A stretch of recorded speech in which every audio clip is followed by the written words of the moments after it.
to the From Guilt to Good podcast, where we discuss all the things caregivers wish people would talk about, but don't, won't, or can't. Hi, my name is Jeanette Yates. I'm a lifelong caregiver for my mom and the founder of The Self Caregiver, where I help caregivers feel good, not guilty. And in this week's episode of From Guilt to Good, I'm honored to welcome Dr. Ashish Aggarwal. He is the founder or co-founder and CEO of JubileeTV, a pioneering age tech company redefining how families support and stay connected with aging loved ones. JubileeTV has grown from a universal remote into a powerful TV-based AI hub for remote caregiving, social connection, and independence, addressing a critical need as families navigate the challenges of aging at home. Dr. Aggarwal holds a PhD in electrical engineering from the University of California, Santa Barbara, and is a husband, father of 3, and the son to 4 incredible parents. Dr. Aggarwal, thank you so much for joining me today. I cannot wait to get into this discussion, not only about Jubilee TV and the things that I love about it, but I also want to hear more about just the whole Jubilee TV experience for caregivers. But then we're going to talk a little bit more about AI in general and how it can help caregivers. So thank you so much for joining me today. Jared, this is my true pleasure. From what I know about the podcast that you do, we need a lot of these voices for sure. Yes. I that's one of the things that I really strive for with this podcast. And typically I'm interviewing just other caregivers just like me, and we just share stories and talk about it. But I did think it was important to have you on today. But I want to ask you if you have any personal caregiving experience beyond just what you've experienced through founding the Jubilee. Don't ask this question to my wife because she'll say no to it. But yes, absolutely. Look, I am married to somebody I met 17, like when we were 17, 3 lovely kids for my in-laws and my parents. So really happy family, right? Yes. Don't see this in today's age for too long. And it takes a lot, right? And during COVID, my in-laws stayed with us. They've been in the US for a long time. My father-in-law is a nuclear scientist, very highly educated. And now with dementia for 5 years, so really hard to manage. They live with my sister-in-law, and then my mother and father in India. And my mother battled breast cancer for the last 2.5 years. To me, the most maybe 3 years now, most pivotal moment was we went to India and she told us that she has a lump in her breast, right? And it's like, okay, so Shobha looked at it, it's like, an auntie, because we know each other as friends before we got married. It's like, auntie, this is not a lump. This is like a tennis ball. It was so big. She didn't tell us for a year, right? She's like, what are you going to do? You're so far away. That to me, like, it's still after 3 years. Like you're going to only worry about it. But the fact that breast cancer is treatable now with such high degrees. But luckily, she fought really hard. It was stage 4, grade 4, right? Wow. No markers that could help her. But anyway, she's good. But all those stories, right, to me, right, Shobha left her job 2 years ago. Just, kids, and she's also doing really well, doing okay now. But we've all seen that story so many Yes. times over and over again, right? How it hits you hard. So that is my journey. I want to be, and I'll take one more minute. The thing that comes to me there is like, growing up, grew up in a humble family myself, poorish, like not very far from Slumdog Millionaire.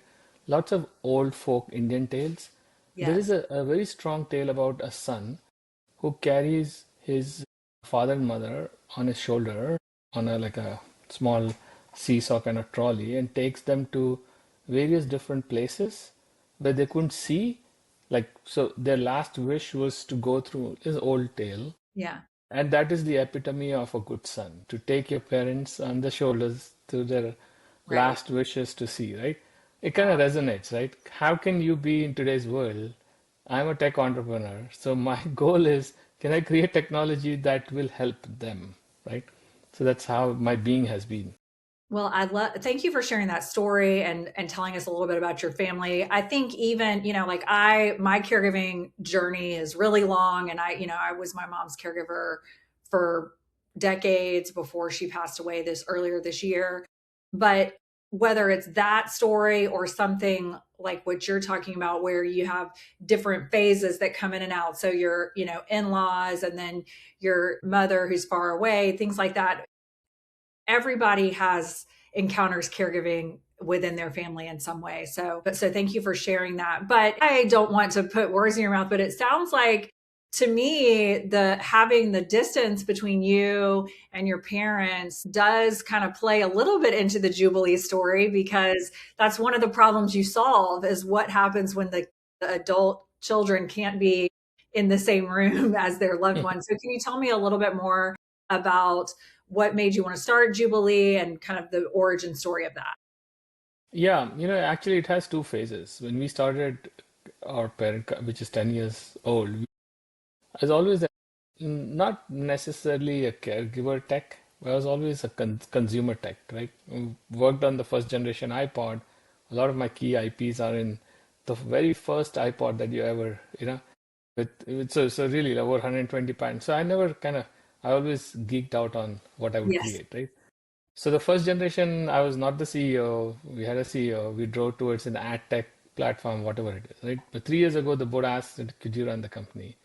And I said, I'm not going to do. If I want to run the company, I want it to be impactful, first of all, because and I saw that the product we had created, just anecdotally, and we say N of one, but there were moments of this. Like I remember distinctly my mother-in-law asking my daughter about something that my daughter was watching. Okay. Okay. And she asked her like, oh, how can I watch this? She said, Mama, it's so easy. She used my system and put it for her on the TV. It was a Okay. beautiful moment, right? Like the Yes. granddaughter to grandmother, Yes. right? It was such a nice. This is probably 6, 7 years ago. I remember that, and they both are like laughing and enjoying, right? So there were quite a few. The universal remote I had built for her. So I started to think at that point, like 3 years ago, okay, look, what is happening right now in this world is, and this isn't like maybe as a broken record, but there are far fewer people taking care of an Right. aging population, right? Right. And the last 5 years I'm seeing are the hardest, really, really the hardest, and almost forgotten, except for medical systems that want to keep them alive.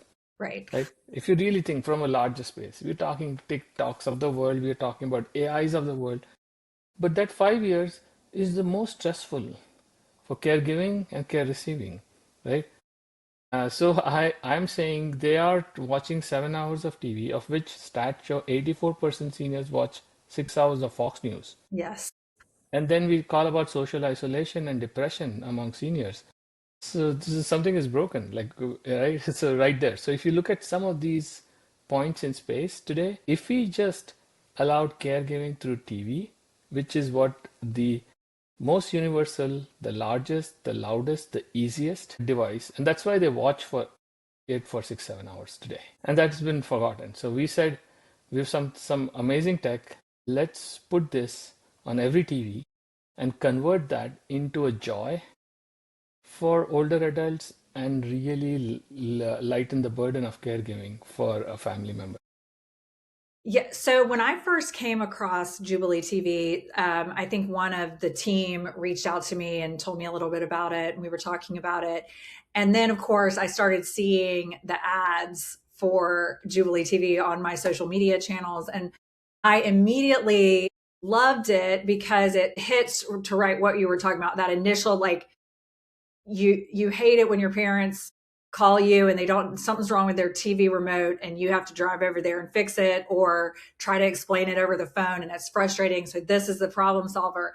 But then the more I learned about Jubilee, the more it, like to your point that you just made, it's not just a universal remote. There are these other aspects of this product that really help with that caregiving piece. And so I'd love for you to tell us a little bit more about, let's say my mom lives in her home alone. She's using a walker. She doesn't get out at all. She's using the TV. If I put a Jubilee TV in her house, how does that help me as her caregiver that doesn't live with her? And also, let's ask that question, how does it help her, right? Yes. Both sides, absolutely. So I want to reduce my burden of caregiving, and your show is called Guilt to Good. Want to reduce the guilt of caregiving, make it good, but also help her, right, in that process, both sides. So let's step back a little bit. To me, the purpose is really simple. If you really boil down, can I give something interesting to mom that will keep her happy? If you really look at it, as we age, the moments of happiness are small, but they make you live. Like when my mom calls and my 10-year-old son will join the video call, I can tell you that she lives for that moment for a week. Yes. Generally, it doesn't happen. Can I make it more often, right? It sounds depressing, but those are the moments that fill joy. And joy means better life. Yes. They will be healthier, they won't be sedentary, they'll have motivation. So that's one. So I'm trying to move the needle on that. And the second one is I'm juggling three balls. I'm juggling my kids, I'm juggling my work, I'm juggling my parents. Like, how can I, even financial, whatever, my mother-in-law sent me a message saying something is broken in Medicare. And I'm like, where am I going to get time to figure all of that out, right? So now let's take this objective and go like into details, right? So and the hook is really, look, TV is frustrating. So mom calls, mom is feeling non-independent. Like I can't even operate the TV. And you're like, Mom, it's so simple. Can you blah, blah, blah. Like it is a chaotic, which you can fix right away. So that's the hook that we put on social media. People relate to it. And then when they put it, I can tell you stories and stories, like how 2 or 3 page articles they'll send to me saying it has been transformative. So the first thing, as I said, they realize, oh my goodness, I can put any content on mom's TV remotely. Yes. That the first thing transforms. If I, because I know what mom likes, and I'll tell you, I did this. She went to Thailand and she's like, yeah, Kapil Jain, some stand-up comedian, doesn't come in Thailand. I said, how do you watch it in India? She said, YouTube. I said, of course YouTube comes in Thailand, you can watch it. Like, seriously? I said, yeah, just put YouTube for her. I'm like, oh, Kapil Jain comes in Thailand. She was surprised, right? It's just Right. so weird, right? So I know what my mom likes to watch. If I have the power to put the right content for her, okay, whether it is personal content, streaming church service, streaming juniors baseball game Right. directly to ours, it transforms the relationship right away. So fixing is one area, but putting the right content is second, right? And we can do all that with just, you can talk to mom on the TV while talking, Mom, what do you want to watch? You want to watch, oh, Gene Hackman, I know you had a crush on him. Whatever, I go put. It really does transform. Yeah. Starts I there. love that. Second, Yeah. right? And we have stories like the very first user, Eric, he's still in LA, will say, you have changed my mom's life. She was the first software engineer ever. And she was with NASA and other things. And he puts for her a movie, old movie, every day, 2 to 4. It's their movie club. And she's the hero because her son now can put exactly the movie she wants remotely for her, right? Just charming moments. So that it starts there. Then you have all the social interaction tools. You can have group video calling. Mom doesn't need to interact. If there's a need to call mom, it can chime, it can get her attention, all of that. So from love to trying to be reactive to some situation, all of that today young people like us are so used to phones, Yeah. it happens through the TV, right? And the third one is where I think the power of the platform now evolves. So the system actually sort of starts to learn your behavior and your mom's behavior and will give you feedback a little bit. Oh, there are two people in the room, mom got up in the middle of the night, things like that. So it alerts you, right? Mom's watching too much TV, or mom's sitting on the couch for too long. Mom didn't turn on the TV. Mom didn't turn off the TV. So there are three buckets of this. There is the content that gives you happiness. There is the connection on video calling and photos, Yes. reminders, and all of that. And there is the sort of keeping a passive eye on Yeah. mom. All Well, these three are bundled. well, and that's what I really loved about it is, yeah, like you say, they're very basic, the hook, the remote. And then, but more than that, it is the being more engaged with your loved one. What are they watching? Is it something that y'all can watch together and discuss? There's that. There's also, like you say, sharing, doing the video calls where they're not having to try to figure out their iPad or their phone. They can just look at the TV, watching the sports games. And then that you just talked about, I was like, whoa, that is going to be, like you said, that's the game changer that's going to help so many people, because if it can let you know your mom normally is watching TV at 10 a.m., she does it every morning and she didn't turn it on this morning, then okay, I've got like, this gives me something that I've got to check on, and you can have a plan for that. And like, there's that kind of stuff. And then, like you said, all the other stuff, maybe she's watching too much TV or, like all that kind of stuff. But I really think that can be so very helpful. And that brings me to my next thing that I wanted to talk to you about, which is obviously the thing that helps Jubilee TV do that is the use of AI, would be how that is able to do that, correct? That's And so I think this is one of the biggest things that is coming into our caregiver awareness, that like there's all these tools that we see we see social media ads for, we're getting emails about, and it's telling us about this tech or that tech or this tool. And it can be really exciting, but it also be overwhelming.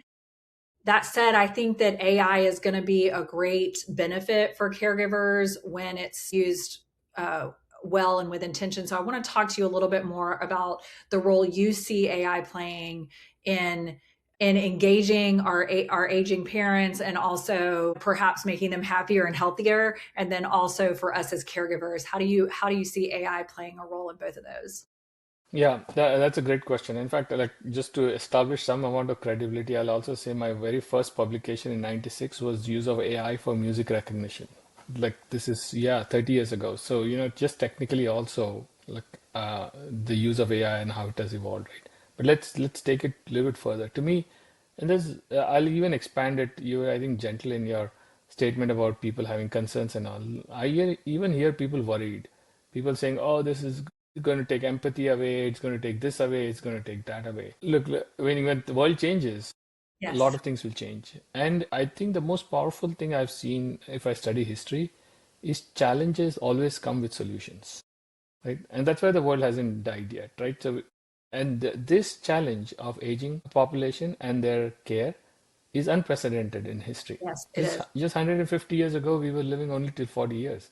Today, for every year, we are increasing life expectancy by zero point 0.6 years. So just, and by every stretch of imagination, all of us are going to live with dementia before we pass. Between unless of course there's a magic breakthrough, in 5 and 15 years, right? So it is a massive challenge, and massive challenges can only be solved by massive transformations. And the massive transformation happening right now, opportunistically, is AI. So it is not whether I like it or you like it, but AI is going to be central in caregiving. And I'll tell you how. The way I see it is that, and my background is also predictive analysis. Okay, so can you predict something before it happens? I think that is where AI can play a very, very important role. Today you use ChatGPT to answer your questions. That's fine. That's okay, right? But it is not highly personalized yet. Yeah, you ask a question, it will give you the same answer. I ask a question, it will give you the same answer. But caregiving is personal, Yeah. right?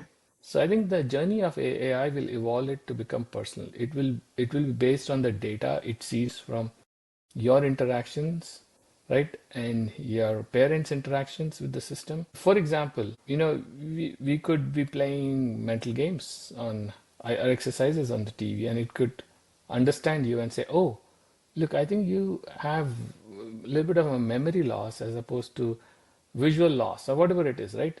And adapt it. Simple, simple things like that. What we are doing today, using the camera and the microphone and the TV signals to analyze behavioral patterns, right? Which are so personalized, and then create that.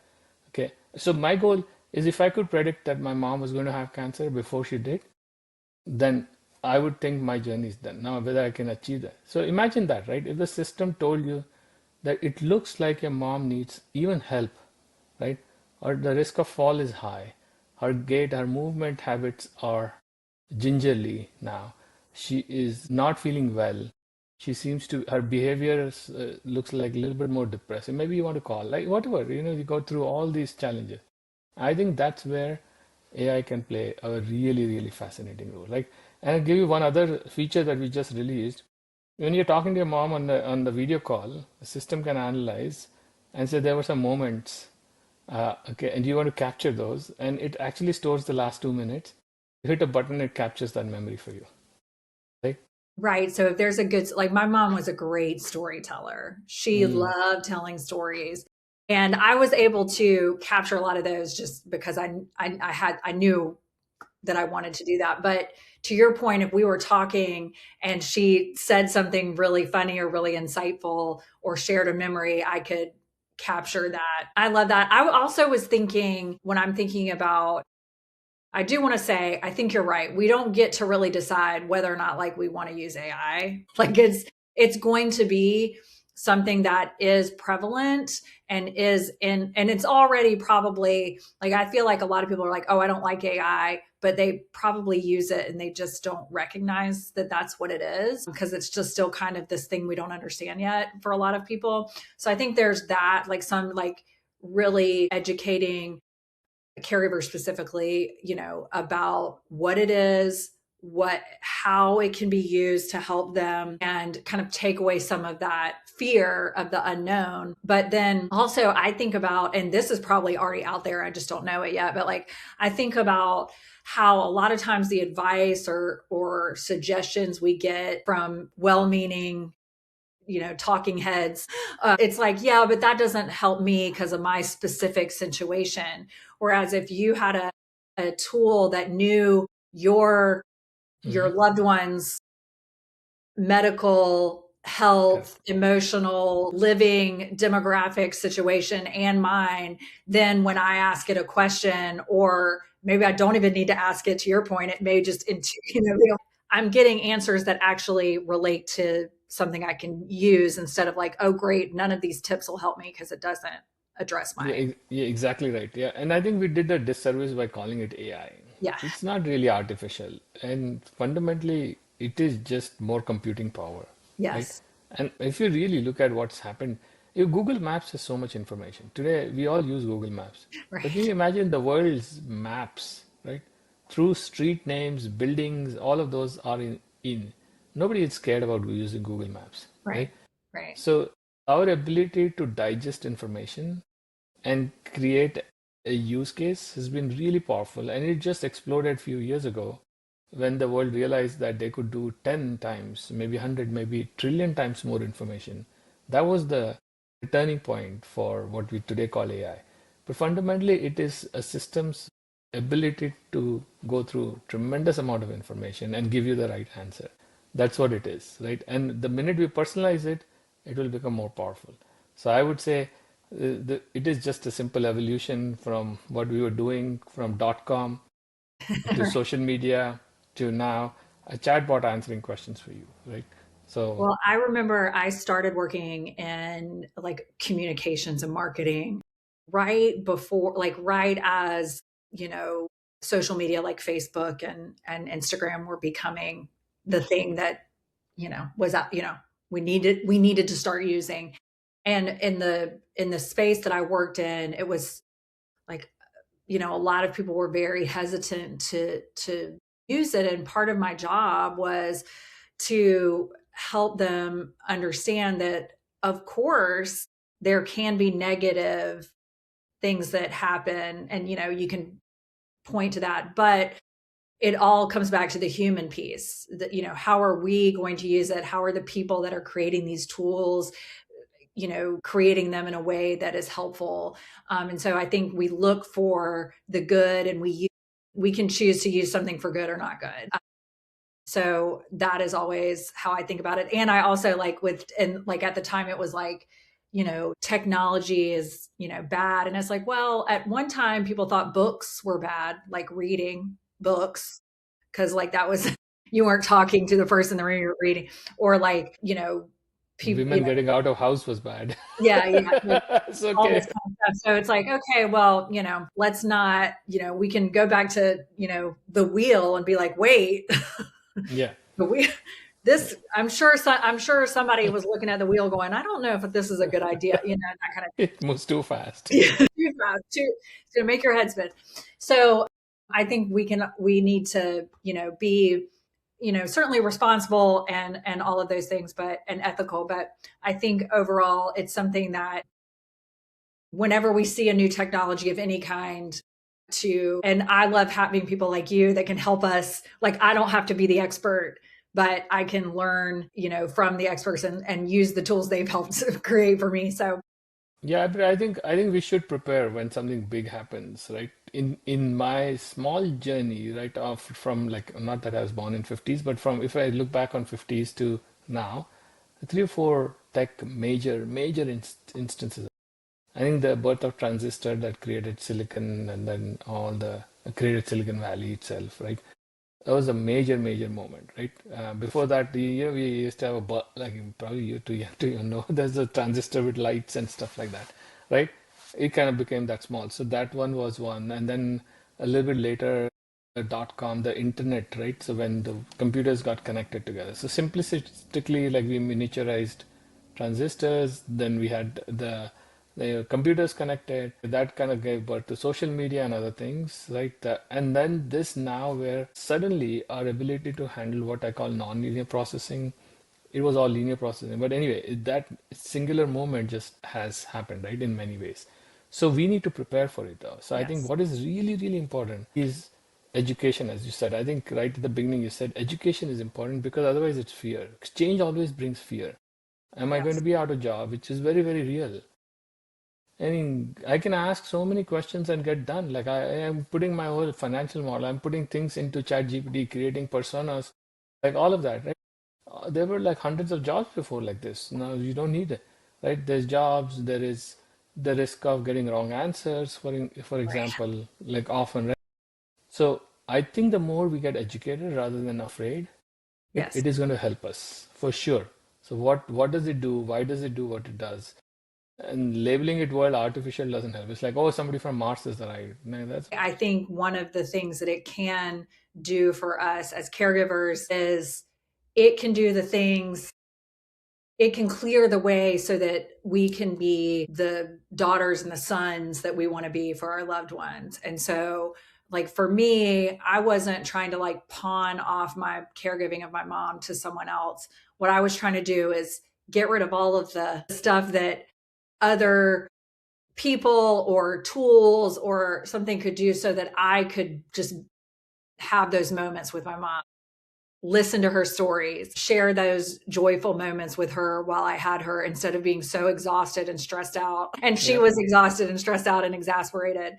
So to me, that is the value of AI for caregivers, is that it can allow you to have actually more of those quality moments that you're looking for, yeah. by And I taking. think I think it can keep you prepared. I think one of the things I see is it comes to you so fast, you're not prepared. You don't understand. It can tell you this is what's going to come. Be prepared. Yes. Do this. Take mom to physical therapy. Just simple things like that. It will help a lot. Just being prepared is very important. And that is so true, because there's so much of caregiving is the unknown and the constant like thinking about all of the potentials. And so having our brains not have to compute all of that, and Mhm. having AI do it, it would be a tremendous service. Again, thank you so much for joining me today. I have really appreciated your time. Before we sign off, is there anything else you'd like to share with our audience about Jubilee, or any insights you have in general that you'd like to share? Just an ask all your audiences. It is a project of passion. We have amazing investors who are so altruistic, and we realize it's a big, and in the 1 year that we've been out there, the outpouring of how good it is amazing, but we're still young. Like, I was just reading Wikipedia today and it said, please donate. Like, it's good, right? So I'm not saying please donate, but you have a 60-day money back free trial. It is my commitment that as a caregiver, we will lighten your load and we'll see smiles and joy on your mom's face, right? So please go ahead and try. That is my ask, and I will answer every single email if you write to me. That, and I will make sure to have a link in the show notes for everybody to go get their 60-day free trial. You've got to try it out. Thank you so much for your time. And thank you for joining me on the From Guilt to Good podcast. To access additional caregiver resources, including your 60-day free trial of Jubilee, to support our show and connect with us on social, check out the show notes. We are changing the conversation around caregiving one episode at a time. You can be a good caregiver and still have a life outside of caregiving. Thank you so much, Janet. Thank you. Pleasure. Bye.